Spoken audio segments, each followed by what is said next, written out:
Jadi saya di sini akan menjelaskan tentang komponen sumber daya hutan. Mengapa hutan begitu penting? Karena hutan adalah aset tak ternilai yang menopang kehidupan di bumi. Lebih dari sekedar kumpulan pohon, hutan adalah ekosistem kompleks yang menyediakan berbagai fungsi ekologis, sosial, dan ekonomi yang krusial bagi kesejahteraan manusia dan keberlanjutan planet. Dan seperti yang kita ketahui, hutan sebagai ekosistem hidup yang terdiri dari flora, fauna, tanah, air, dan iklim. Flora, fauna, tanah, air, dan iklim itu seperti yang kita.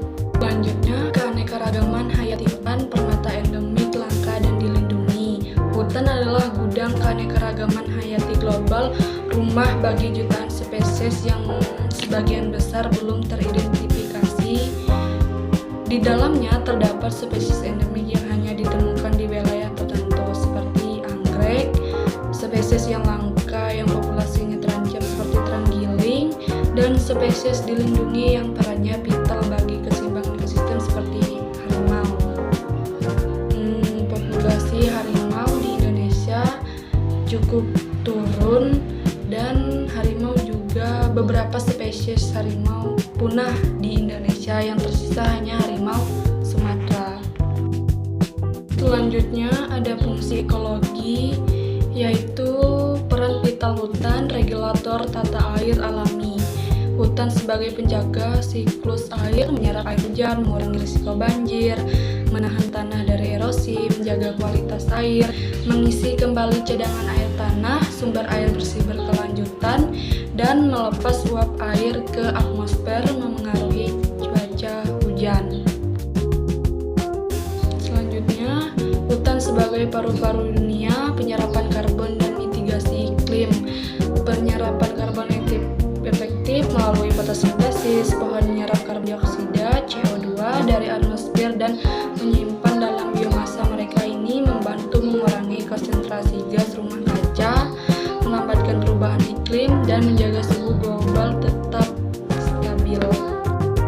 Penyangga keanekaragaman ini habitat kunci bagi ribuan spesies seperti keanekaragaman burung, mamalia, serangga, dan mikroorganisme, tumbuhan langka.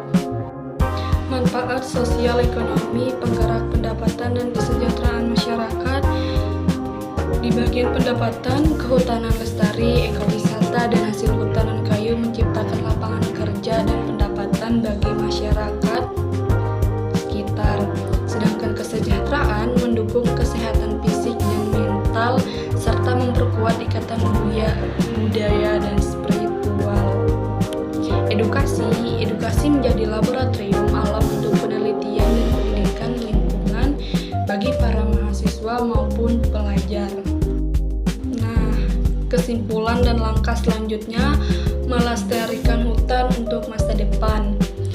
Komponen sumber daya hutan, flora, fauna, tanah, air, iklim, keanekaragaman hayati, dan fungsi ekologis serta sosial ekonomi membentuk sebuah ekosistem yang tidak dapat dipisahkan karena mereka saling berkaitan dan saling bermanfaat bagi satu sama lain.